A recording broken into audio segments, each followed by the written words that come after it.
Welcome to the Filmistines, the podcast where we discuss all things movies. Join us as we dive deep into the latest releases, revisit classic films, and explore the art of cinema. Whether you're a film fanatic or just love a good flick, we've got you covered. From Hollywood blockbusters to indie gems, we'll be breaking down the storytelling, cinematography, and everything in between. So grab some popcorn, sit back, and get ready for some cinematic magic. If you like what you hear, please consider subscribing to our Patreon at patreon.com/filmistines. We offer tiers at the $1, $5, and $20 level. For the $5 tier, we'll grant the ability to request films for future episodes. This is the Filmistines, where movies are more than just entertainment, they're an experience. All around you. And welcome back to another episode of the Filmistines. Thanks for tuning in today. Glad you can make it. I'm joined today by my Dodge-loving friend, Lucy. Hello. So am I just your Dodge-loving friend because I own a Dodge? Or do I like Dodge? Well, you want the Charger, so. That's true. But I mean, I want other cars. Can I afford other cars? No. That's an important distinction, yeah. Yeah, I get that. You can join us every Monday, Wednesday, and Friday for brand new episodes of the Filmistine. Some previous episodes include our recent coverage of the new, surprisingly good Gran Turismo film. The old-ish Iron Man, Blue Beetle, Slaughterhouse, El Conde, all great episodes. I was going to say great movies, but that's not true. Not true at all. Catch me on a good day, I might say it's better than others, you know what I'm saying? But today we are discussing a film that's been on my list for about 3 years or so now, since the film came out. And it's just always fallen further and further behind other films that just come out, and I don't know why, but I guess dad movies are maybe susceptible of that, and this is very much a dad movie, isn't it? Yes, it is. And so I'm excited to talk about it, because the last dad movie we've talked about, I think, was Air, if I remember correctly. Yes. So it's been a minute. Of course, the movie we're talking about is James Mangold's Ford versus Ferrari. So did we or did we not like this film? Did I like this film, Lucy? I think you liked this film. I don't think it was, a masterpiece, or I don't think you thought it was a masterpiece or by any means anything in the Criterion collection, but I think you enjoyed it. I think you liked it. I think you would recommend it for maybe like a fun watch. I could see this movie joining the Criterion collection. Oh shit. Guess I was wrong. I think you loved this movie. I think this movie is probably the favorite movie you've seen the favorite newer movie you've seen in a while. Maybe in the last 2 months, 3 months.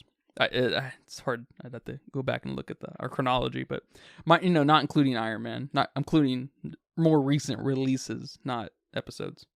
Interesting. Yeah. So I think, especially because that's like the first thought in my mind is, for a dad movie, this is really good. That's what I'm thinking after watching this. And I feel like you're probably feeling something similar. Yes. Even the dad bits were okay. They were good. So, I wanted to make fun of the dad stuff. I wanted to make fun of them fighting or whatever. But I just couldn't quite make myself go all the way there like I did with Air. This movie was on my radar for quite some time, even before, I guess around the time when I was really getting into film. This movie kind of was popped up, I guess, in that way. And why? Because, I don't know, maybe I'm a dad? I'm kind of I'm a victim of dad movies, or they speak to me on some primitive level. I don't normally like them, but they still, I guess I can't get away from my guyness, and they still speak to me. And because if I had to guess, most dad movies I probably wouldn't like, but I'm not too sure.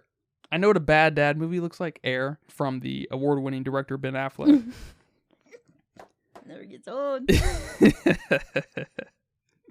But a good dad movie, I could see someone calling Oppenheimer a dad movie. I could see someone calling Interstellar, which happens to be both Christopher Nolan. I guess maybe he's just a dad director, but which I could see. And I'd be fine with someone saying that. Would you call Forrest Gump a dad movie? My gut feeling is no. I wouldn't. I don't know. I wouldn't call that really anything like that. Okay. Yeah, nothing comes to my mind in that way. Yeah, I don't know what that is. Not Forrest Gump, but I don't know what that dad thing is in movies. It's maybe a hard thing to describe, and then when you see it, you know it kind of thing. Okay. But I just wanted to mention James Mangold and, give him a shout out for sure, because he's got some, some heavy hitters. Girl Interrupted, of course, probably next to this, probably his most applauded, right? Wait, that's a movie? Mm-hmm. That's a book too, I think. I've read the book. Yeah. And I think that's where Winona Ryder got her love from. That and Beetlejuice. Pretty sure those were the two films. And of course, the Joaquin Phoenix Walk the Line, which is funny because I was thinking every time when I see Christian Bale, I always think Joaquin Phoenix because they seem to be kind of similar actors and how they abuse their bodies and how they really seem to just live in a role. I don't know if they're method actors or whatever, but they seem to embody characters unlike any other actor, or because they're just on their own playing field. And I typically like Joaquin a little more because he's in stranger films, and Christian Bale tends to be in a little bit more of your I don't want to say commercial, but leans a little bit more into that. Yes, I guess a couple commercial films like Thor, Love and Thunder. I don't know how we're mentioning he's in that. Thor? I think we mentioned that last episode too. Yeah, he's the bad guy in the most recent Thor film.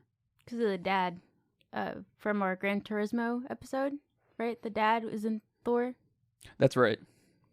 And then Iron Man, we probably mentioned that too in Iron Man. Yeah, so. Thor is getting way too much love in the last few episodes. Yeah, fuck that. So he does kind of land in certain places that I'm just not going to gravitate towards. Like the closest thing as far as like commercial Christian Bale we get that I'm going to investigate is the Batman films, because he's Batman. Do you know that? Yes. Well, he's in a mask half the time, right? So yeah, I don't know what Christian Bale looks like. Yeah, and he changes his body. I had no idea that this was him whatsoever. So, and I guess I haven't seen. I don't know if I've seen the Batmans. I know I've seen the Dark Knight. That's the middle one, I think, with the Joker or Bane. With the Joker. That's the middle one. Is Christian Bale in that? He's Batman, so yeah. Yes. Okay, I've seen that, but it's been a while. But like you said, he's in a mask, so I don't know. Yeah. I don't know if I've ever seen anything else with him. Well, I mean, but he's a household name. Sure, so, yeah. But yeah, that's cool though, because I haven't seen an awful lot either. But so we're in kind of a fun situation, a situation that a lot of people who love whatever would love to be back in, where they can re-experience things for the first time, right? And so we get to see Christian Bale at his finest and new stuff that we never experienced, and I think that's cool. That's always fun. Yeah, but James Mangold also directed 3:10 to Yomi, the Wolverine film, and Logan, which is another X-Men film. So that's cool. Yep. But I did want to also say that he directed the new Indiana Jones film, which I just hate to see because it's just another example of Disney taking, great directors, notable directors hostage to make them content, really, because they don't make fucking movies or film or TV shows or anything. They make content, and it's just he's just another victim of being Disneyfied and being forced to work for the man. Yeah, I wonder what goes through, which is funny because of this movie, being forced to work for the man. That's ironic, but I wonder what goes through their head. Like, oh, I can make an impact. I can change Disney. Or is it, hey, Disney, that's a nice paycheck? Maybe. I mean, it depends on the director. Maybe there is a little bit of that girlfriend mindset, like, I can fix them, Girlfriend mindset. You like that? That's funny. I came up with that. Good job. But more times than not, I bet you it is the paycheck, because I don't know, but I wouldn't be surprised if Disney was the biggest as far as like revenue wise, distribution / production house / IP owner as far as like movies and TV go. So that paycheck is probably pretty sweet. I mean, and it's kind of like the Bill Murray thing maybe over and over and over again with them, where working with someone like Disney just for, 6 months. Well, more than that, I guess the director is probably going to be working with them for at least a year and a half, because the pre-production part and everything, not just the principal photography. But it facilitates him to be able to do whatever he wants for the rest of his life. Because, I mean, if he made, I don't know, $5 to $10 million, which is that unreasonable? I don't know. Coming out of Disney, I just have no idea, right? And that's definitely good for James Mangold at 59 years old for the rest of his life. Yeah. Maybe not in LA. I don't know where he lives, but yeah, I mean, if you've listened to our previous episodes, we're big advocates of selling out. Yeah, sell out where it makes sense. Don't sell your life away. Yeah. Just money wise here, and you know. I hear that. It was David Lynch. David Lynch's A Straight Story Disney. At the time, I'm not sure. It might have been Fox, but it's hard to say. Because I know when we watched it, I think it was already Disney. I think it was Disney. It was Disney? Yeah. Interesting. Because he likes to look back on that, kind of saying that it's the strangest film he's made. That's the strangest film he's made? Yes, it is. Hell no. Get him up here. And that's the only... I know people try to grill David Lynch constantly when he's public. And it's because he's a very elusive, secretive, mysterious director, right? Yes. In every sense of the words. And that's very cool. I like that. I think it's very classic. It feels very classic, at least. I wasn't around 100 years ago when they were making films, so I don't know if that was just the thing. I don't know. He feels like a very classic director, though, so. Yeah, in that way. It says here in Wiki that it was released by Buena Vista Pictures under the Walt Disney Pictures banner. Okay. Not sure what that means. So that's just a subsidiary. I don't even know. Buena Vista may not even be around anymore. It doesn't look like it. It probably got folded into Tombstone or something like that. One of their other subsidiaries. Yeah, Walt Disney Studios Motion Pictures, previously known as Buena Vista Pictures. So I don't know. There's a whole thing here. That's interesting. Okay. Yeah, but he doesn't talk a lot about his films, obviously, if you kind of keep up with David Lynch in any way. But he has mentioned that A Straight Story is his strangest work. And it's like, yes, relative to the rest of your work, but that obviously isn't what you mean by it. And I like that film a lot. It's kind of a combination of The Elephant Man and the Nick Cage David Lynch film. What's that film called? Wild Hearts or something like that. Yeah, whatever. Something like that. But yeah. So I hate to see that James Mangold is just another body taken by Disney, but he probably did make a pretty penny on that. Mm-hmm. Even though Indiana Jones was a huge bust. I think it's been the biggest bust of the year. I think if I remember, it might be the second biggest Disney bust of all time after John Carter, the Mars movie. That was a pretty big bust, I think. The what movie? John Carter. Oh, and Tomorrowland. I don't even know. There's a lot of big Disney busts out there. Okay. That's not even worth really mentioning, but that's interesting. I don't know if I'll quite say that sucks that he did that, but I'd be interested to know how many great directors have done Disney work. And really only the last 15 years too, because pre-modern Disney, right? Kevin Feige kind of stuff. There was a really important heyday of Disney during the 90s and stuff with animation just in general. Because I mean it's kind of unbelievable. Their 10-year track record right there was unlike any other track record in movie history. And so maybe it makes sense to be in the position they're in now because they had such a remarkable time, historical time. Now they're in a historically bad time. So maybe there's kind of a equilibrium thing happening there. Yeah. In the grand scheme of the universe. You know what I'm saying? Yep. Ford versus Ferrari. I am very pleasantly surprised, sort of surprised. I kind of thought it would be good. I was like, this is probably pretty good, I didn't think it was going to be good. You didn't? Based off the title. The title, okay. Yes. At what point did you know this movie was on a different level?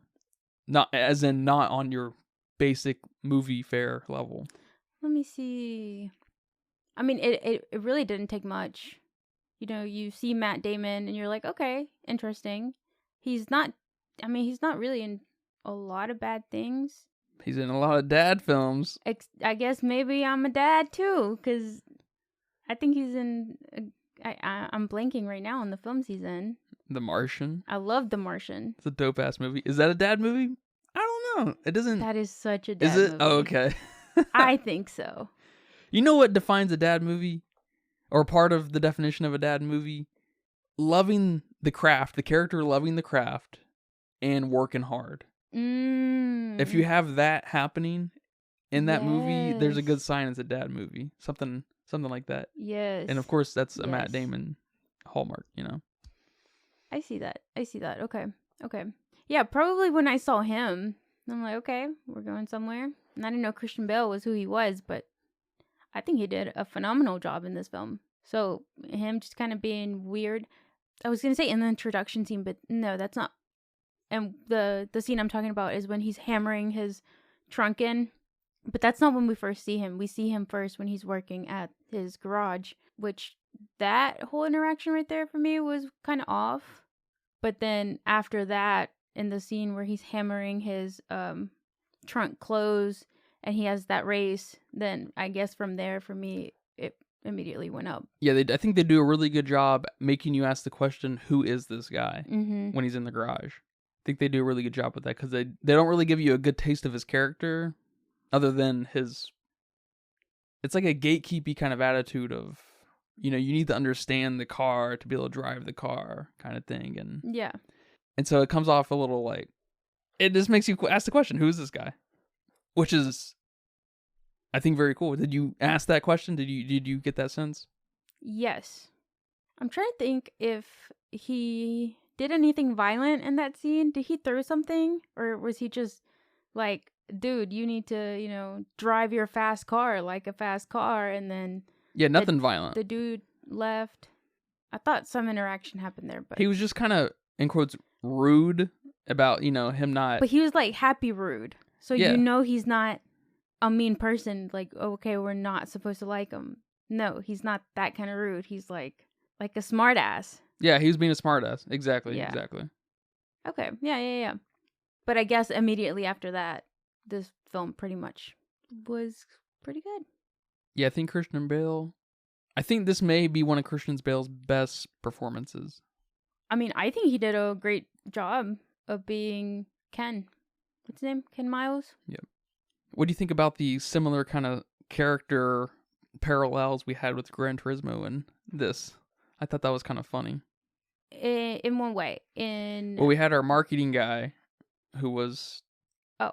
In this film, I guess, a little bit more of the villain than Gran Turismo. Gran Turismo wasn't fleshed out enough to have really villains, per se. You know, they kind of had that thing going on, but... he ended up actually being kind of the villain for, reasons we'll get into. But then we also have the guy who helps facilitate the whole movie and bringing everyone together and stuff. And that's Kel Shelby, of course, right? And then we have the guy who just wants to drive, right? Mm-hmm. He just wants to drive. He wants to prove that he's great. And I just thought that was kind of funny. I don't know if... I haven't seen very many car movies. I wonder if that's a trope in car movies. The marketing guy, the more or less crew captain kind of guy, and then the driver. I wonder if that's a trope. Yeah, that was interesting. And I mean, you said it last episode too. No sports person is, a great speaker. And I mean, I guess here in this film, Ken was a little more explosive. So you don't have to worry about the awkwardness. You have to worry about him actually hurting someone or shit talking the brand. Or like whatever. That's like probably the biggest fear in this movie. That's true. Is Ken shit talking Ford. Yep. Which is awesome. I love that. I love the corporatism in this film. I like the idea of kind of the corporation playing a character in film, but it's usually, I mean, I can't, nothing really comes to mind, but I feel like it's not very good normally. Like it's kind of just there in the background. But here they really kind of fleshed it out from different angles, using different characters within Ford, and I thought that was super neat. Because there's I guess kind of 3 layers to the Ford overarching character, with the marketing guy, Shane from The Walking Dead, who kind of fell to the background, after the first act.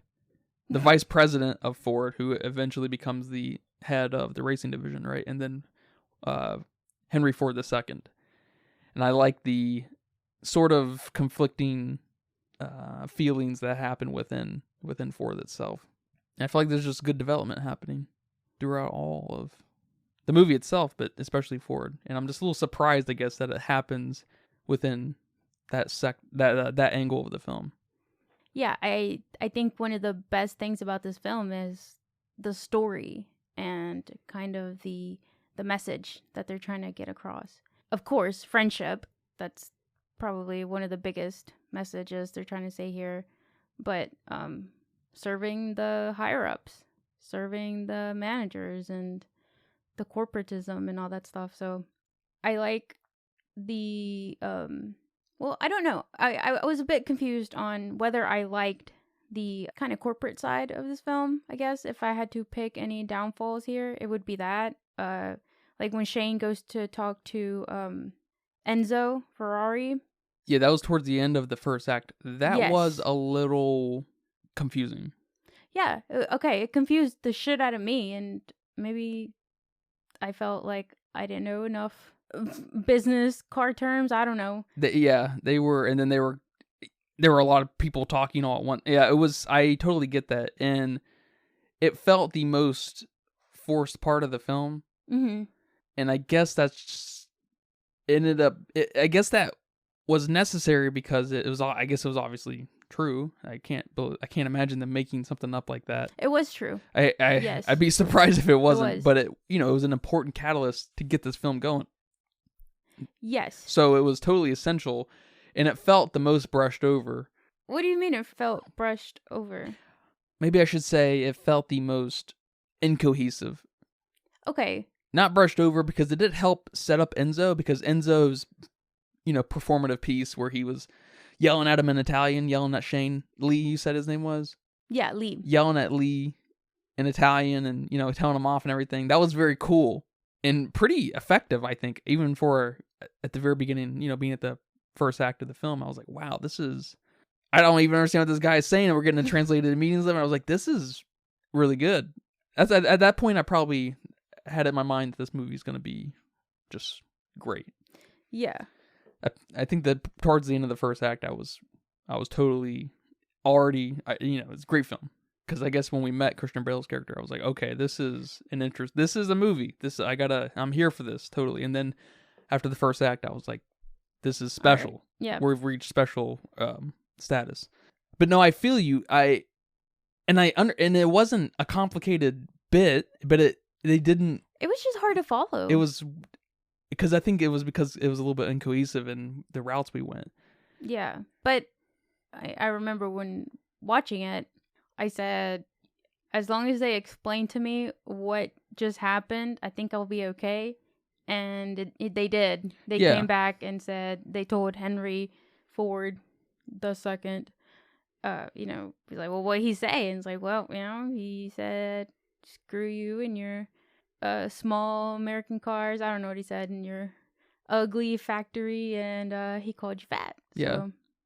And that it was just they kind of used them to up their price with Fiat. Yes. And then that was it. So I was like, okay, all right. Yeah. Cool. Whatever happened there, all right. Not that big of a waste of my time. Because it was funny. Yeah. It was great. Yeah. It was great, especially, what do you call that? After the climax, that resolution part where it's kind of, where we get that tapered section. They explained it. It almost felt like they knew it was going to be a little bit rushed and incohesive, that they knew they needed to kind of hit it home in just a few minutes right after it. The falling action. I guess that's not really falling action. Maybe we're not high enough on the peak because we're at the first act still. Yeah. But I do like the difference between, the three Ford representations. How one of them is actually the nice guy, which I thought Lee was going to be our bad guy here, or maybe our antagonist. So I thought that's where this was going, and he wasn't. He was just kind of the spark to the idea man, and throughout bits of the film he's actually looking out for Shelby and Miles. And then we have what's his name? Is it BB? Is that how you say his name? Yeah, BB, the VP. Yeah, the villain dude. We have him, which, oh my god, I can't remember the last time I watched a film and actually hated a person so much. I can't remember that. Yeah, they gave him a stupid ass haircut and everything. Yup, they sure did. They gave him everything stupid. That's funny, isn't it? By the end of the film, I was livid. So I like that. And they didn't let up on it. No. All the way to the end, they didn't let up on it. It's just like, god damn, this dude is an actual villain. Like, oh, I hate this guy so much. Yeah. And then we have Henry Ford. What do you think of him?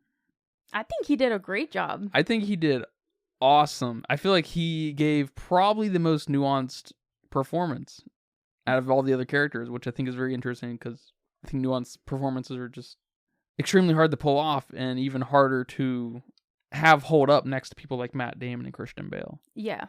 Especially Christian Bale characters who are typically loud and just colorful characters, right? And we get another one here.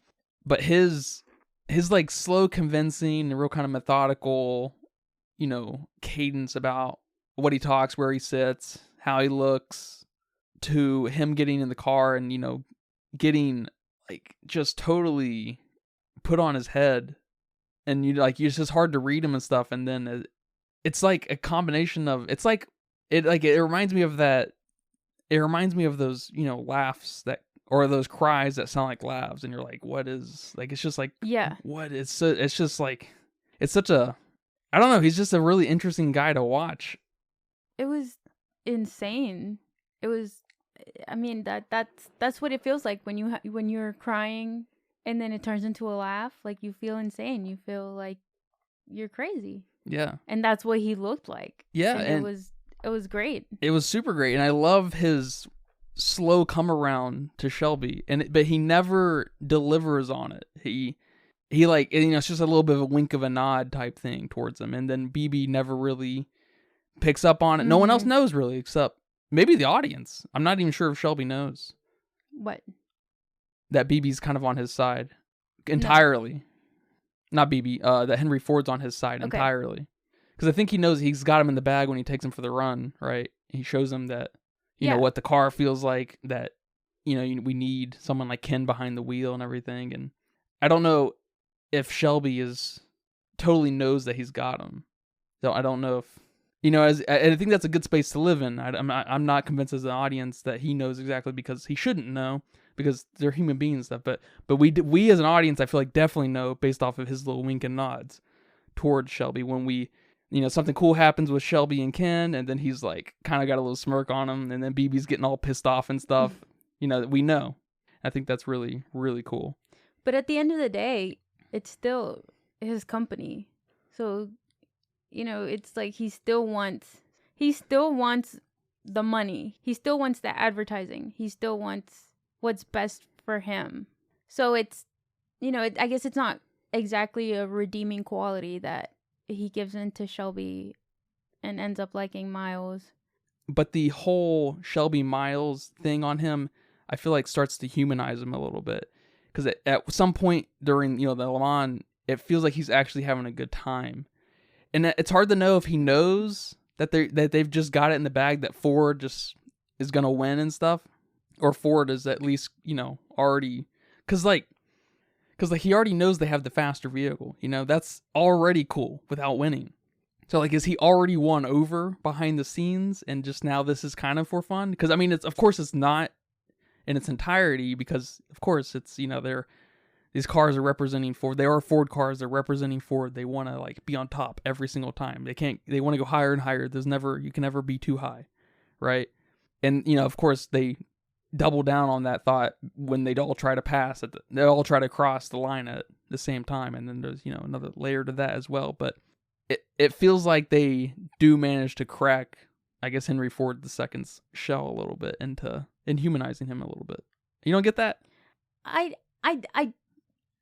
did get that. I got a spark, and then it just went away at the very end. At the very end, at the race. One other theme here of this film that I think it's very important is integrity. And maybe I'm too intense when it comes to doing the right thing and integrity and those kinds of principles, because I'm completely on like Ken Miles' side. Yeah. Like way too much. So even Henry Ford going to dinner in his helicopter while his crew's over here eating sandwiches, even that, I'm like, this dude is not, like, he's just looking out for himself. Yeah. So maybe that dehumanizes him a little bit for me. Sure, no, and I think it's important. So it sounds like you had a spark there, right? You said I did have a spark. I think, and then also like right after Shelby takes him for that, joyride. At the end, he's like, "Well, I already appointed him, so what do you want me to do about it?" It's almost even cowardly. You're the man. You're the dude. Yeah. That's not an answer. That's not a reply you give to somebody. Well, doesn't the cowardice kind of start to humanize him again, though? See, and this is just me. Like, no, get your shit together. I got you. Another part that feels that feels to be acting mostly in the negative space is when Shelby is talking for Ford. I think when they first show up and I think they're showing off the new Mustang. Mm-hmm. He's talking about how he's an obsessive person, like he's got to do whatever he's doing and stuff, and then he's like Henry Ford is as well. And he's looking at Miles. I almost feel like he wasn't even talking about himself or Henry Ford. He was only talking about Miles in that instant. And Miles, he walks off because he's kind of a complicated character where he's not supposed to be racing anyways.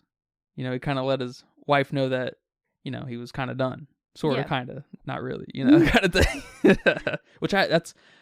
We got to talk about his wife. She's my biggest problem with the movie. I guess by the film ended, I ended up liking that little speech of Carroll Shelby's a little bit more because it felt a little bit more of a like negative space kind of conversation with Miles himself. And whether Miles got that or not, it's hard to know. And I think that's an important part because we're, these are all complicated characters here. They're working on many levels. But I mean, that little speech, I felt exactly what Miles felt. What I assumed Miles felt. I was like, what the fuck? Did you just say that? Yeah. But that's kind of an echo of what happens at the very end where, it kind of upsets him a little bit. He just walks away. He's not really that upset, but we kind of see that happen at the very end of the Le Mans where he's like, they want you to all the Ford GTs to cross the finish line at the same time. Yeah. And he has that moment of resignation where, okay, it wouldn't be the worst thing. It wouldn't be the worst thing because I only want to drive. I've already shown him the best. Doesn't matter. He already beat his record that he had just done. Over and over again, yeah. Yeah. He helped design the fastest vehicle on the planet, or at least racing, right? Mm-hmm. He's proven himself time and time and time again, and none of that would have been possible without Ford. And so it's kind of one of these situations where you gotta remember who brought you to the dance. Yeah. Can't just start breakdancing by yourself, all the time. You gotta at least leave with the person who brought you, right? You like that analogy? I love that. I like that. And so it humbles him in a funny way. It's like, okay, he's kind of working for the man all of a sudden, but he wouldn't be there without the man. Dang. So it's an important part, and I like that a lot. And he struggles with that. He struggles with that big time. Yeah, that right there gave me goosebumps. Yeah, it was good. His realization that, he's like, okay, all right. That's good. I was like, damn, even I can't do that. Another part I liked that was very similar to that is when Carroll basically fired him, right? And was like, we can't, they're going with the other guys. And he was just like, so, like, in the most gentle way, upset. And then he still, like, gave them tips. Yeah, he's like, make sure that they don't overheat the whatever box. It's just like, oh my God, dude. That's crazy. Like, you're such a good, hearted person.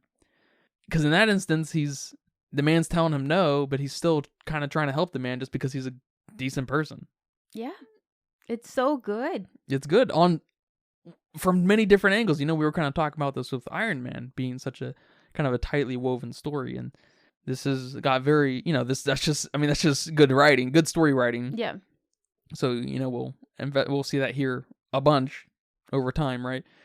It's just unbelievable when you have it's just unbelievable. It's so unbelievable. I can't even say anything. I don't know.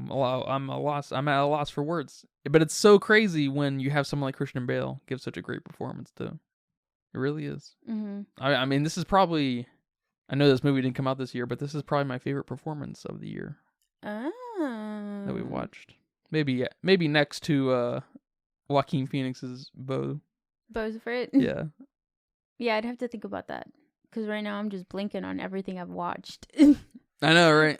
But, yes, it was phenomenal. And, of course, I think he was the star of this film. But all the other actors also did a great job.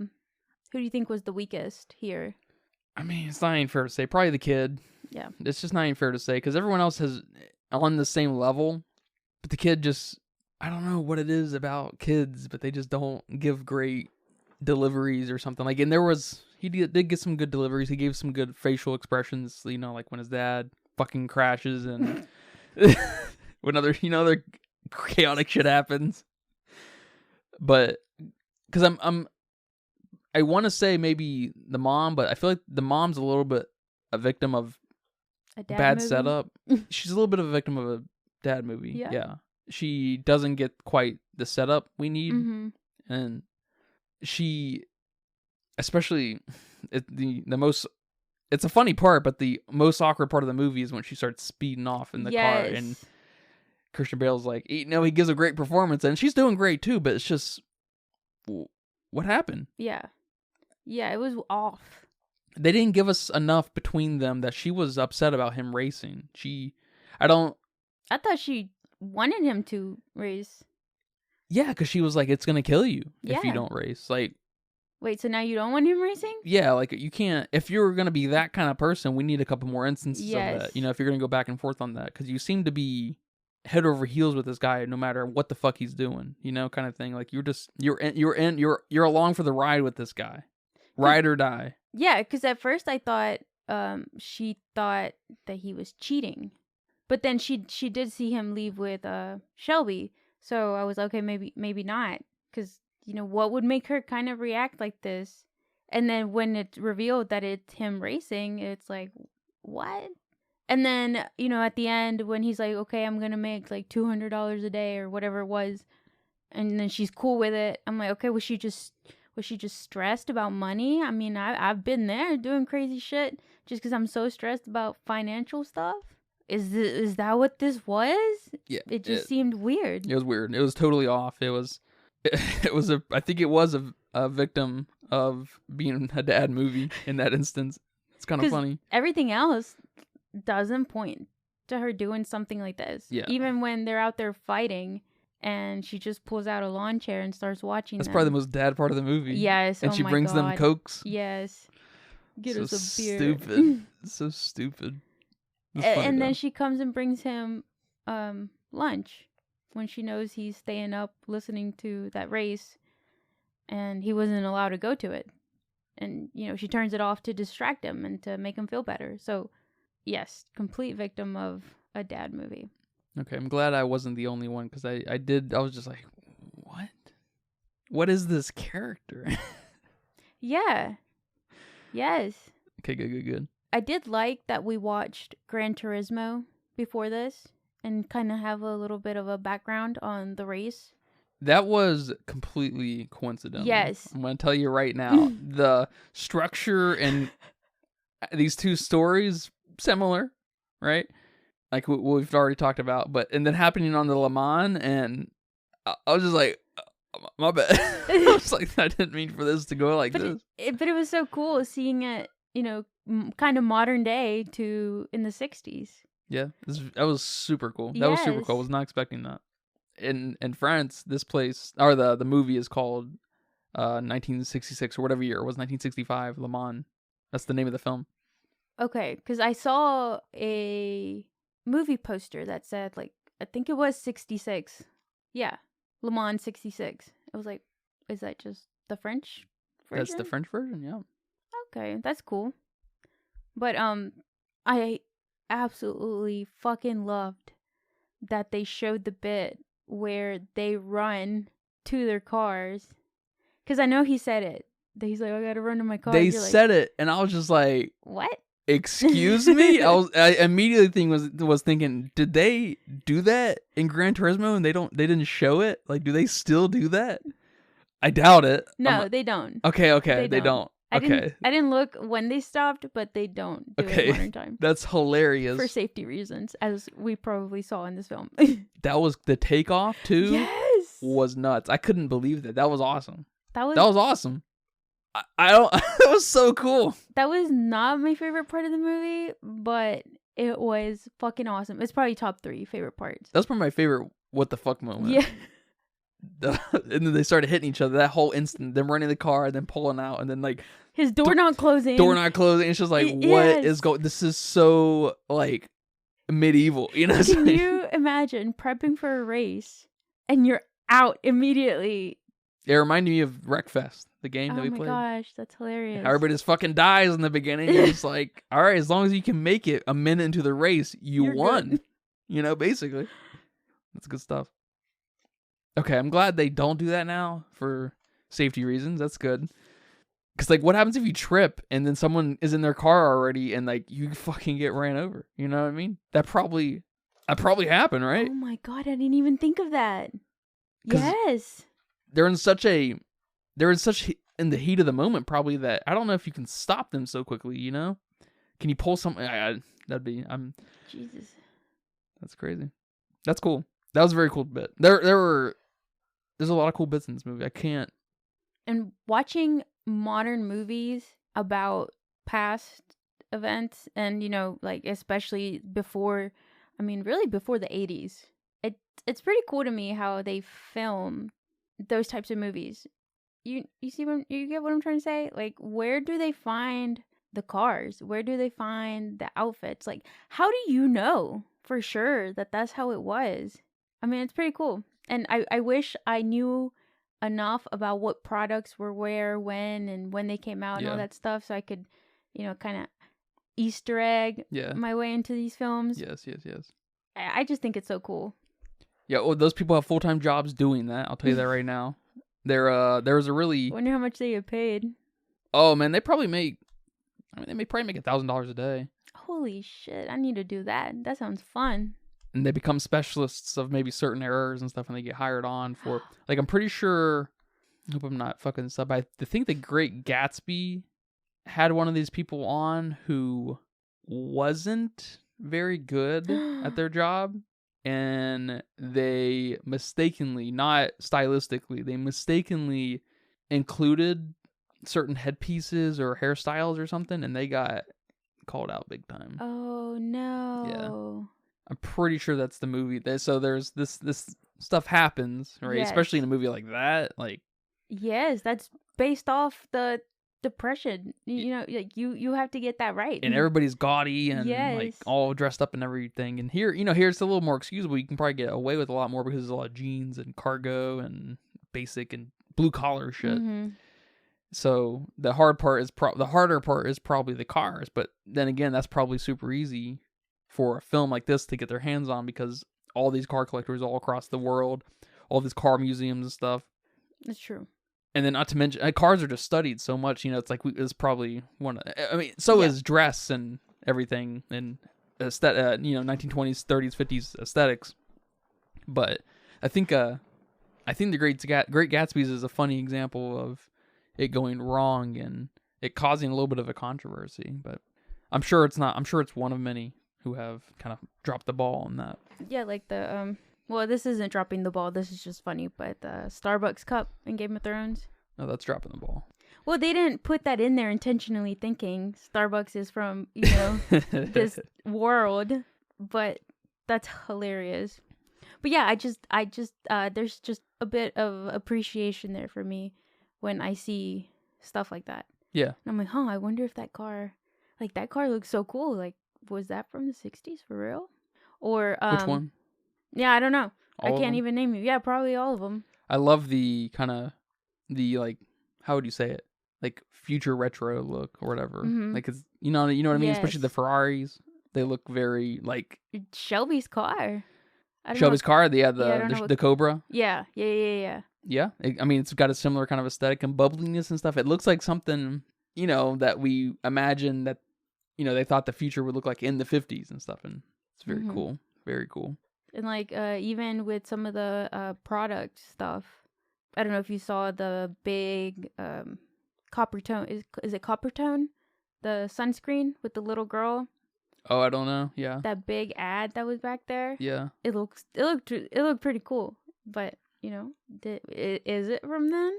Guarantee you it is. And then Guarantee. I think in his grocery bag when he was fighting with Shelby, I saw some Wonder Bread. You saw Wonder Bread. I'm sure Wonder Bread's from there, from way before then. But iconic. Like other stuff. Like I just want to know and I want to catch it. Wonder Bread wasn't from then. I had to become logo specialists. Yeah. And to know what era they were and stuff. And or like some of the toys the kids play with, or just like the TVs. Yeah. Oh, that's a good one. The radios. That's a good one. Yeah. That's good. I like that. I don't have time for that kind of hobby, but that'd be so cool. I guess, and for people like us, I guess we have to put our trust in it. But whether it's historically accurate or not, it is definitely convincing enough to me. That's true. It's awesome. It's awesome. I love it so much. Yeah, I imagine the ones we mentioned, brands, like the logo, the TV, the cars, and the dress are probably the big hurdles that you gotta get right. Mm-hmm. Obviously, the cars, like you can't. Yeah, you can't fuck up the cars here. You really can't. Yeah, especially in this movie. Yeah. How did you feel about the pacing of the film? It was a little bit over 2 hours? I think about 2.5 hours. Or is it? Not quite. It looks like it's maybe 2 hours and 20 minutes or so. Okay. I thought the pacing was perfect, with the known exception of the Ford Ferrari kind of merger being a little strange. But we got through that quick. It happened real fast. Yeah. They didn't spend any time on it, and we got back to the meat of the story, because that was the fire. We can't get our stew cooking without the fire going, and so it was just a little bit of an awkward way to make a fire happening. But when the fire got going, it was really good, kind of thing. Because the Ferrari angle was really good. I liked the rivalry. I had no idea. Yes. I used to be into classic cars and stuff, and not to a crazy degree, because I probably would know about this, but I had no idea that this was a big deal. And I know that GT is in every single car game ever fucking made. That Ford GT is, I mean, probably top 5 most iconic sports cars ever made. And it's cool that, we kind of got a movie revolving around that conception. And the OG driver, basically, who I guess it was kind of designed for. It's very cool. And I even liked the tension between Carroll, Shelby, and Ford. And there seems to be a symbiotic relationship there. Or at least it's symbiotic when the film happens. But before this, it seems to be, Shelby seems to be buying Ford parts and engines or whatever. Mm-hmm. But it ends up being kind of a symbiotic relationship, because he facilitates the fastest Ford ever made, facilitates a major win, and so it's cool. I like that. I think Ford ends up buying Shelby at some point. Oh, really? Yeah. Okay. Which is just funny because it's kind of nodded here, because he's like, he puts it on the table a gamble. Yeah. Which was funny because you said that was a win-win situation. Yeah. I was like, it was.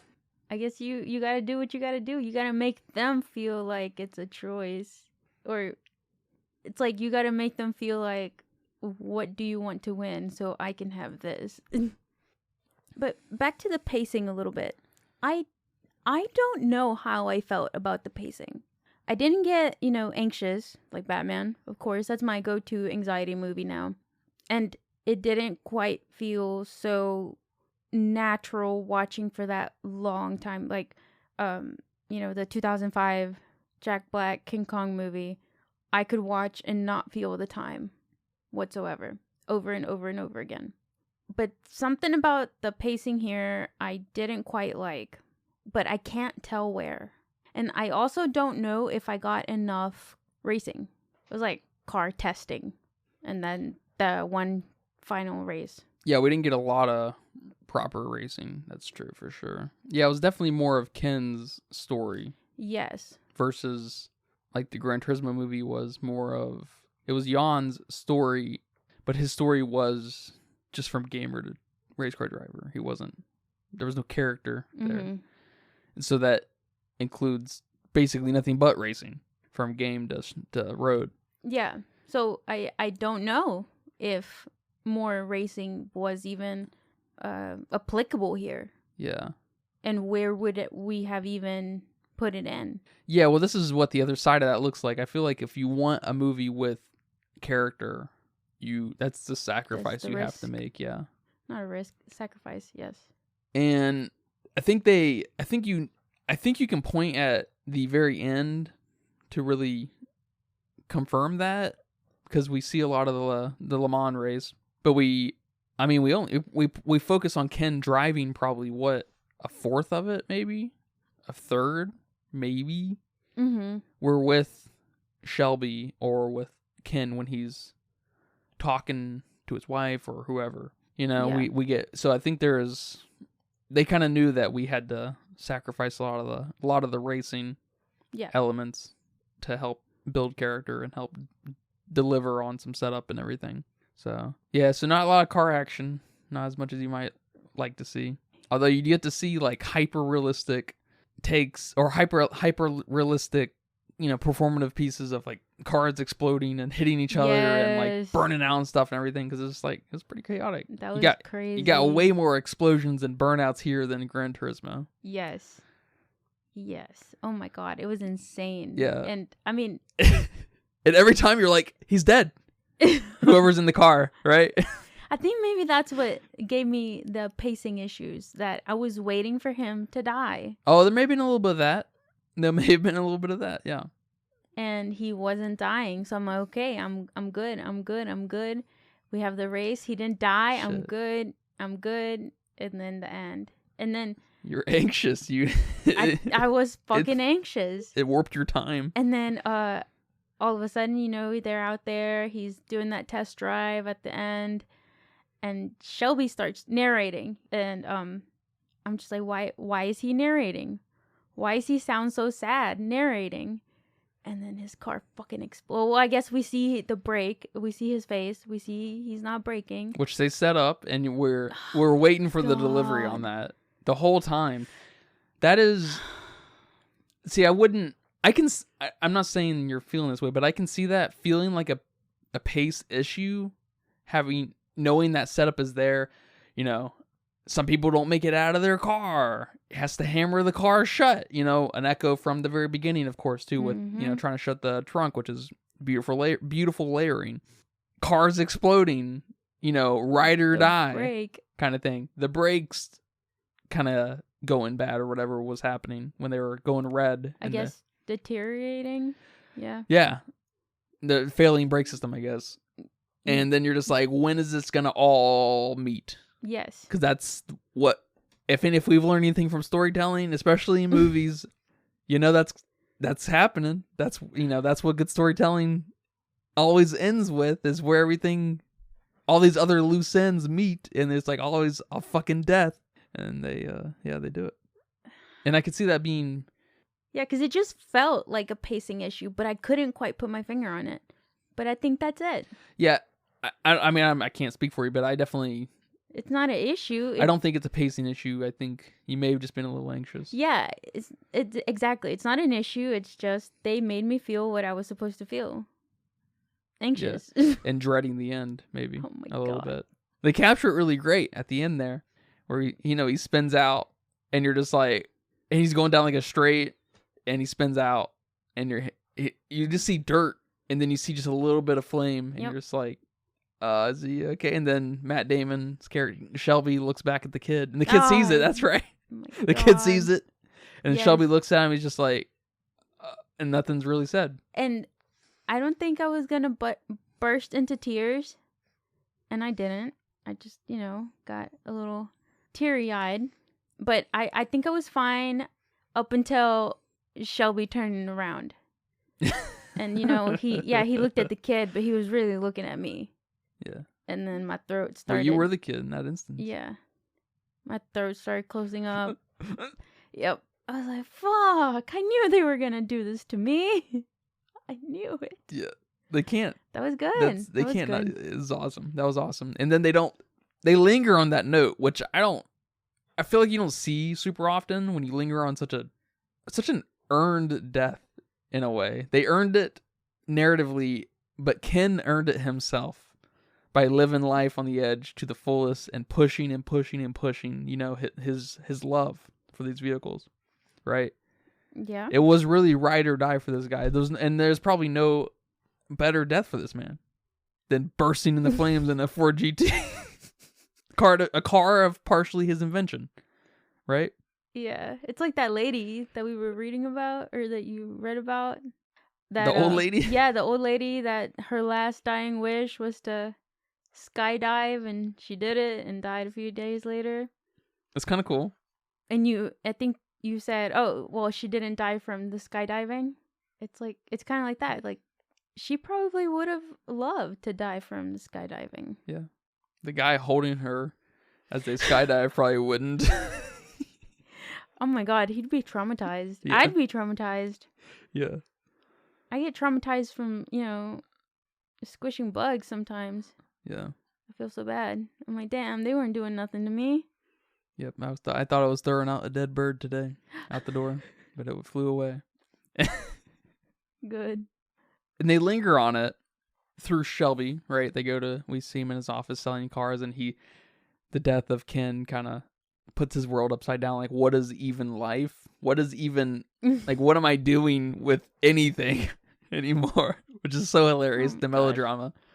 I loved it. It's great. No, we absolutely need it. And it's, they revolutionized American manufacturing, right? They, to this day, apparently, are responsible for the only American wins at the Le Mans. Yeah, which is fucking awesome and insane, and that's I can't even think of more words.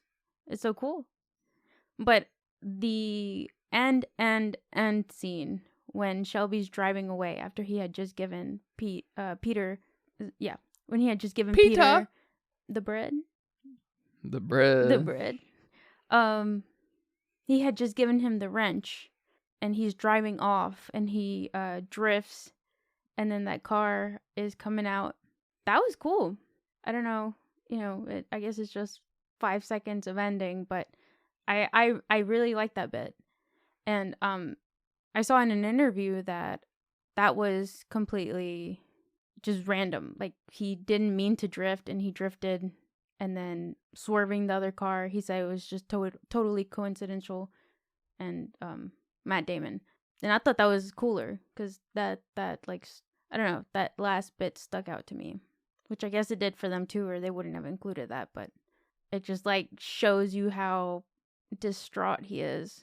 And that almost made me cry too. That almost made you cry too? Yeah, sure did. When he put the sunglasses on right before he took off, I was thinking just something along the lines of, it kind of feeds into maybe the dad film thing where a man can't show his emotions like through his eyes. Oh my gosh. And then he popped his pills. That was funny. That was funny. What were his pills?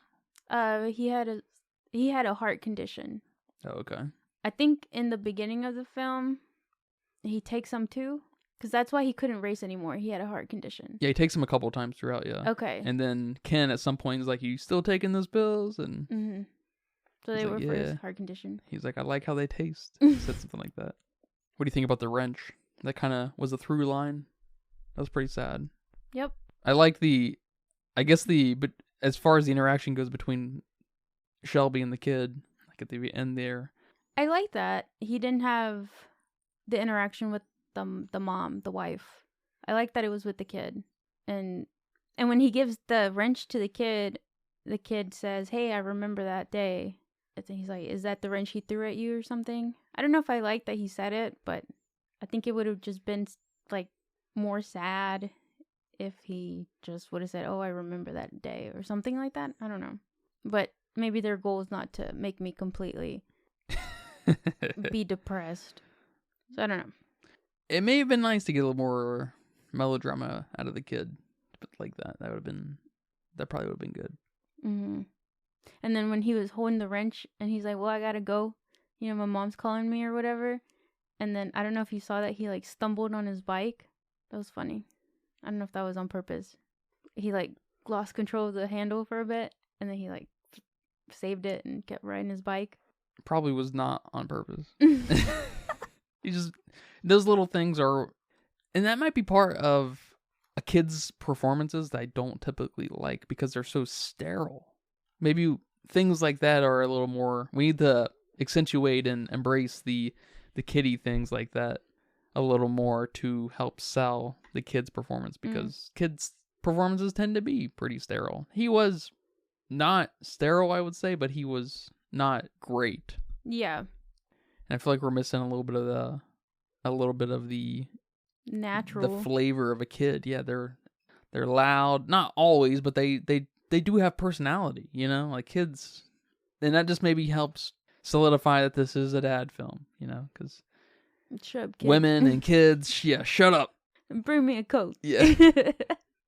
I guess part of it being a dad film, they went a little hard on the message of treating the car right. Yep, that is. I don't. That's probably that might be the second most dad thing. Maybe the first after the fight. I don't know. Because you know, in the first scene where he told that guy like, "Oh, you have a fast car. You need to drive it like a fast car. Then that's why it's not working for you," or something. I was like, "Is that true? Does that happen? I don't know if it works that way, but I don't know. And then when he said, oh, I don't remember what he said, but he said something about like, you have to listen to the machine. And I'm like, I don't know what you're saying here completely makes sense, but I get your point. It was a little too much. Well, there's the melodrama love of the vehicle, right? But I mean, I think there is certainly some truth in it all. Getting things heated up, getting things greased up, you know, not letting anything be sticky, getting the air in your tires hot. I think definitely an effect on dynamics and how it moves, no doubt. Yeah, but he didn't say it like that.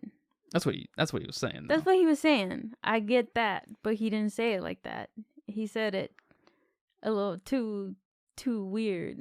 Yo, you know how car people are all sensual and shit. They're like, if they could, they'd have sex with their car. That's funny. It looks like this film was nominated at the Oscars for Best Picture, Best Editing, and Best Sound. Interesting. I had forgotten that until I just read that. The soundtrack of this film was super cool. I don't remember the soundtrack. It's very funky and bassy. I liked it a lot. Okay. Yeah, I don't remember the soundtrack. I just remember the car sounds, which I loved. Yeah, like of course. Revving, of course. But the soundtrack, I don't remember it. But that's cool. Did it got nominated? Did it win anything? Oh yeah, it won Best Sound Editing and Best Film Editing. So it won those two. Okay, that's cool. I can definitely see this movie getting nominated for a bunch of stuff. Like I agree with it. I'd like to learn more and pay attention more to editing. It's one of the harder ones to keep up with unless you just are in, you know, the trenches of editing. Or unless it fucking sucks. Yeah. It's like, it is definitely one of those things, if you don't notice it, it's on some level very successful. Yeah. You don't want to notice the editing unless you're an editor basically. That's at true. Heart. It's true. Yeah, you don't want to, sucky editing it's worse than anyone can possibly even say. Bad editing. It's just, it's completely inexcusable. You should never release a film with bad editing. Or show or whatever. Or anything. It doesn't fucking matter. You know what I mean? I guess unless it's the point, but I don't know. Yeah, I thought the editing was super cool though. It's so hard to keep up though, because it's kind of that specific kind of part of filmmaking where you really gotta watch the film multiple times, you know, because the moment you get immersed and start losing attention of the editing and become immersed by the characters and just totally engaged, you're all of a sudden too deep into it to see the editing. Yep. And so it's like, you gotta be careful. And, excuse my lack of knowledge of editing here, but what is the editing? Like the transitions and like the filter on stuff? The filter, yeah, color correction, or I should say color grading, and yeah, the cuts that are happening and where they're happening, what they're making you feel. That's where a lot of your emotion comes from, is through the edits. Soundtrack, Yes. performance, and edits are what drive your emotion. Okay. And they're all very important. And like cohesiveness, I guess. Because you can have the greatest performance in the world with shitty edits and nothing's going to come across. You know what I mean? Mm-hmm. Okay. So that's often why directors are very much involved in the editing process, especially great directors. They're involved in it because they know the vision, They know the emotion that's supposed to be. So all that gets taken into account when they nominate a film for editing? All of it? Or what? Or, yeah, what specifically gets taken into account? They're looking at color grading and the tightness of editing and how it makes you feel, yes, and also the cohesiveness and the sensibilities of it. Okay. Because if I'm looking at you, we have the camera between us and it's looking at me on its left. You need to be on its right when the cut happens. You know what I mean? That's kind of fundamental of the fundamentals, right? Angles and everything. Yeah. There's a really famous fuck up with La La Land, actually, where Emma Stone and Ryan Gosling are talking to each other on one of the Universal lot or whatever. Mm-hmm. And they have these shots of looking at them straight on, back and forth. But I think there was behind the scenes maybe the next day I think they maybe had to do a pickup or something like that. And I can't remember exactly what they did. I can't remember if they just fucked up Emma Stone's hair, they made it go the other way. Oh my gosh. Or something. I can't remember exactly, but I have to pull that up for you. Okay. But they ended up inverting her so what was wrong was right, and then there were some other little things that were wrong, but they just kept them because they were smaller and less noticeable. Oh, it was her. I think it was her line of sight. Her line of sight was fucked up. I think it was going to the left, and they needed it to go to the right. And so her hair was fucked up. It was going the other way. That's funny. But her eyesight was right, because that is much more important than hair, hair or anything, because it makes it look like there's a third person there. Yeah. And that's way more noticeable than someone's hair. Yeah, because you're probably going to be looking at their mouth or their eyes, or Yeah. going between the two. Or their whole silhouette, so Yeah. you're not noticing the hair. You're noticing she has hair, you notice the color, but you don't notice really the detail. Yeah. Oh, interesting. Okay. Stuff like that. So, but line of sight is the fundamental thing you gotta get correct. And that's one reason, we went on and on about that with, 12 Angry Men, how fucking possible that film, obviously it happened, right? It's possible, but god damn. Are you joking me? Sitting around a table, up and down, walking around. Yeah. Holy shit. It gives me chills. Yeah. That was probably, I don't know if that won best editing, but it definitely should have. And best film and everything else. Except soundtrack. Got him. Got him. That was a shitty soundtrack. God damn, why do old movies have bad soundtracks? Did she come out with like in the Criterion Collection, some kind of revamped, renovated soundtrack. Yeah, that'd be sick. That'd be easy, right? I don't know. I would like to say so. Hopefully it's just one day. The soundtrack. Hopefully one day. And then you can, in games, they do stuff like that where they'll redo a soundtrack, and then you can bounce between the two. It's a little function where you can turn off and on the new one. Mm-hmm. Do that with movies. I could turn on subtitles. Why can't I turn on the new soundtrack? That's fucking true. That's all I'm saying. Yeah, so editing, it's definitely the most unsung hero of film, probably. Mm-hmm. Because, it's, as far as a good film, you need good editing, good directing, and good cinematography, And directing includes performance in that. But camera guys and directors are way more known and popular and talked about than editing guys, Yeah. Yeah, I can definitely see that. So I was watching an interview where Christian Bale talks a little bit about how he hung out with the real Peter, the son. Oh, okay. And got to know his character through that way, because I guess there wasn't a lot of documented stuff and not a lot of videos. Apparently there were a lot of stuff for Shelby. There was a lot of material for Matt Damon to study and look at, but not for Ken Miles. So he hung out with the son and asked him questions, and in the video he kind of like thanked him for being so open. So I thought that was cool. That's super cool, yeah. Like, I wonder how often that happens with biopic type of films, and how many people are open to share their story and be so cool. Be so cool about it. I mean, I know if someone wanted to do a biopic of, I don't know, anyone in my life and wanted to interview me, I probably would. I'd like to think I would, but yeah, who knows? That's cool. Yeah, I wonder if Elvis, the guy who played Elvis, talked to Priscilla. Is that her name? Is that the daughter? Yeah. Because what's the wife's name? Okay, Priscilla's the wife. Lisa Marie is the daughter. Okay. Yeah, I wonder if he talked to her. I think he did. I remember watching a video of Lisa Marie praising his performance, and just she was just kind of glad that he made his image live on, whatever people say. So I imagine he did. I imagine it's pretty freaking common. I don't know, but my favorite scene here in this film was when he dropped the lug nut to trick the Ferrari team. That was funny. That was funny. I liked him messing with them. That was cool. That was hilarious. Oh my god, that was so funny. And they still took it away from them. Another Ford guys. So fucking dumb, man. BB, he's probably dead now. He's definitely dead now. He'd be real old now. Oh yeah. Yeah. He's gonna be reincarnated into a fucking minnow or something. Damn. Or a maggot. You know what I'm saying? Yeah. Oh yeah. Or a worm. He can't do much, and he'll just get eaten by a bird.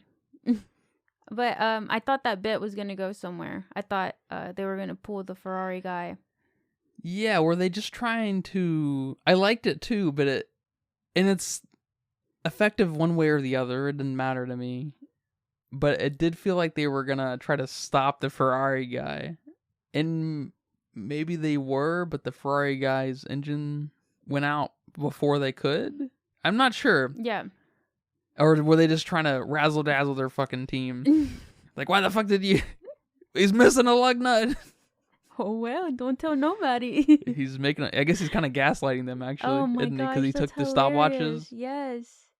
It's like, wow, we're so unorganized. Gonna get them all fired. That's funny. That was also funny, I guess, when during another race, they had a Nissan crew. One of the Ford guys had a Nissan crew. That was a fun little piece of tension. NASCAR. Yeah. Is that what I say? Nissan. A Nissan. I'm thinking of Gran Turismo. They had a NASCAR pit crew. Yeah, that was hilarious. That was funny. He was like, huh. I thought that was going to make him get a pit crew. I did too. Because I thought he was going to be like, we also want a pit crew, Yep. But that would have, I don't know, maybe that would have been cheap. I did like that they replaced the whole fucking brake system. Oh my god, yes. That was insane. That was hilarious. That sounds like something that was definitely based off the true story. Absolutely. I know the door not shutting was real. That was true. Okay. That was awesome. Yeah. That was so cool. That was so cool. And then he hit the door with the hammer, with the little mallet. Yep. That was so cool. I love it. I love that. And I guess the picture, the making him slow down to get the picture of the 3 Ford cars, that was true too. Okay. And that the other guy won by the technicality. There's no way that's still a technicality. Like, there's no way that's still allowed. I bet you it is. I mean, I think people are still all about technicalities. Because people... They probably would have given him an honorary mention. Maybe. But races end by noses all the time. Like... That's true. Yeah, I don't know. What is I don't know, 200 feet over the course of 24 hours of Le Mans? That's nothing. How many miles is that? I think it's about 8.5 miles around, and they do, I don't know how many fucking laps, 250 laps. I don't know if 200 feet is anything. I don't know. That was insane. But I mean, I love that they took it from him because they're just so despicable, I know. Ford still wins. They win, of course, one way or the other, but they really win here. And, I love Ken's attitude because Ken just wants to drive. Yep. I was mad. I was more mad than he was. Yeah, so was Shelby. Yep. Shelby was more mad. Yeah, he almost beat up BB. Yeah. I wish he would have. But that's just the anger. Yeah, it's a different movie. Out. Yeah. That's a different movie. Yeah, that's one of my favorite things about Ken was his gentleness. He only really had 1 ounce of violence in him, and it was towards Shelby. That's funny. And so there's some kind of, I guess, some good history there. But other than that, he was really kind of a gentle guy and real laid back, and I like that a lot about him. Which is funny because that's why they didn't want him. Because he was chaotic and, I don't know, mean. He's just going to tell you how it is. He's going to tell you your Ford sucks. Exactly. And she did. We get that several times. I love that when he shit talks the Mustang. Yeah. What did he call it? I don't remember. A secretary's car. Damn. That's what he called it. That was awesome. Yeah, great film, man. All right, man. Well, I have been noticing that there are a lot of posters from different parts of the world and whatnot and everything. So I decided that we're just now going to decide which poster is our favorite. All right. Your favorite, my favorite. My favorite on IMDb is the Japanese version, where the car is facing to the right and the two guys our 2 guys are facing to the left. Okay, it looks like a lot of the international ones are like that. Or is that just me? Yeah. Because the Spanish one, I think it's Spanish, is like that. And then the French one is like that. So, okay. Yep. Yeah, versus the one where they're kind of facing the camera and then there's a crowd next to him to the right. I don't love that one. That's not a bad poster. But I don't love that one.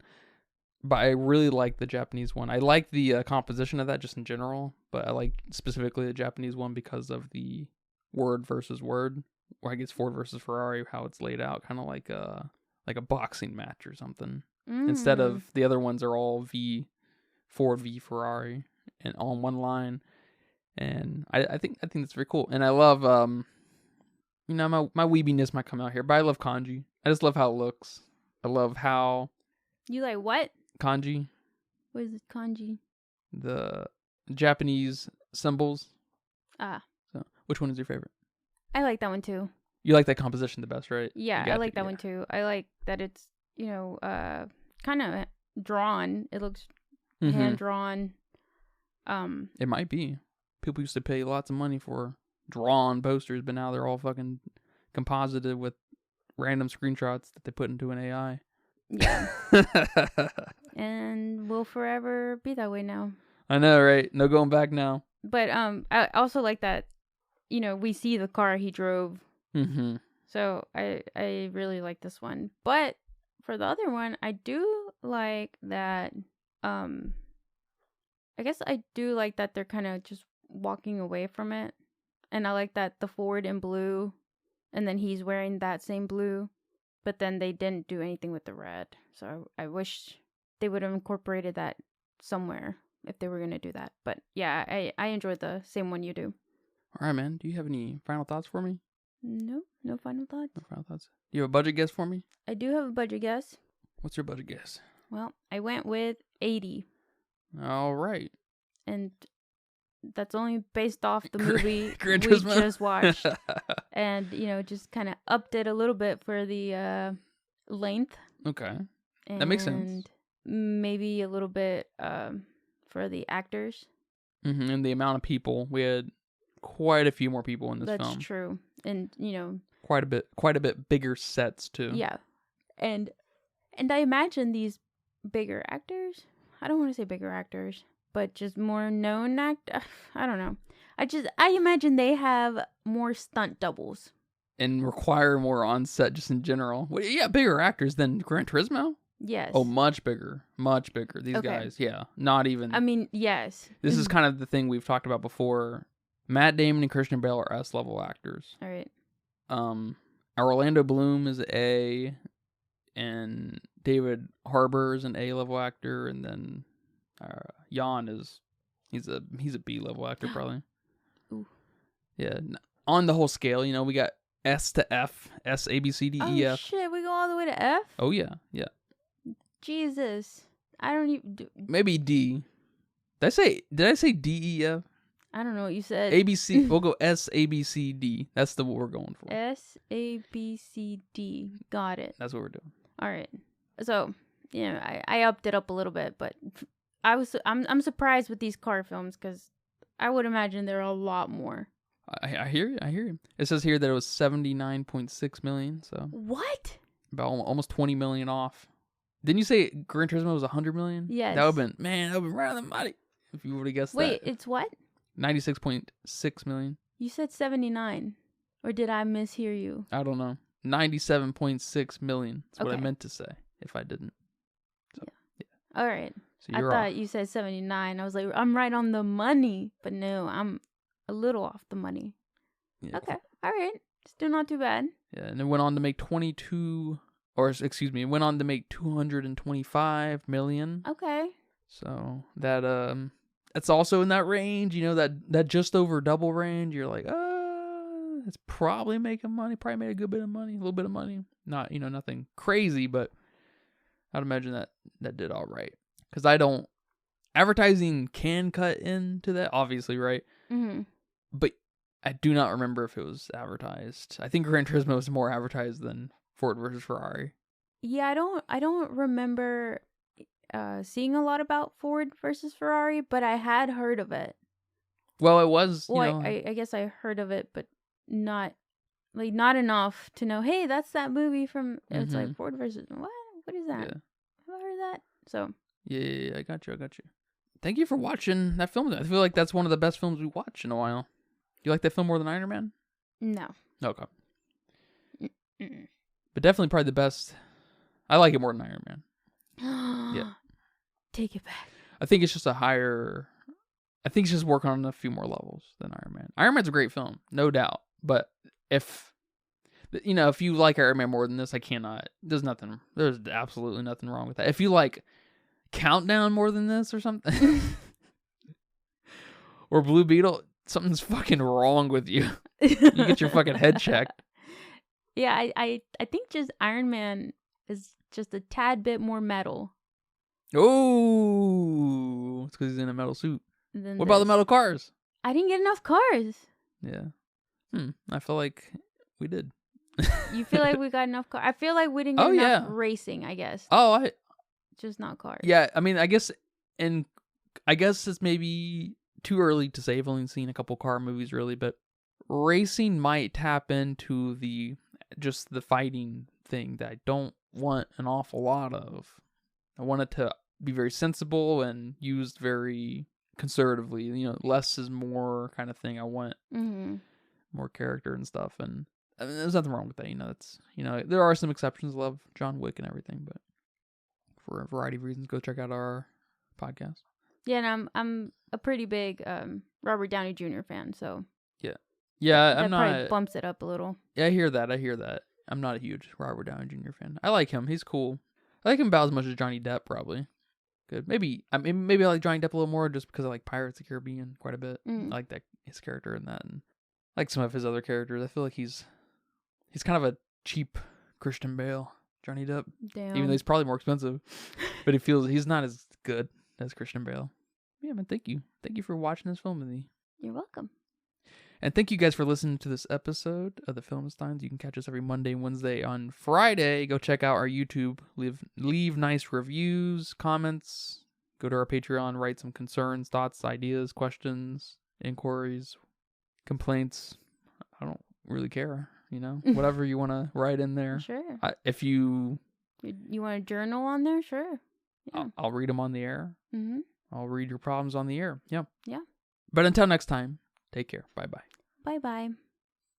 And that's a wrap for today's episode of the Filmistines. Thanks for tuning in and joining us on our cinematic journey. We hope you enjoyed our discussion and gained some new insights and perspectives on the world of movies. Don't forget to subscribe to our podcast on your favorite platform, especially Patreon at patreon.com/Filmistines, and follow us on social media for more film-related content. We love hearing from our listeners, so if you have any feedback, suggestions, movie recommendations, or book recommendations, please feel free to reach out to us. Until next time, keep watching and keep loving the magic of movies. This is the Filmistines, signing off.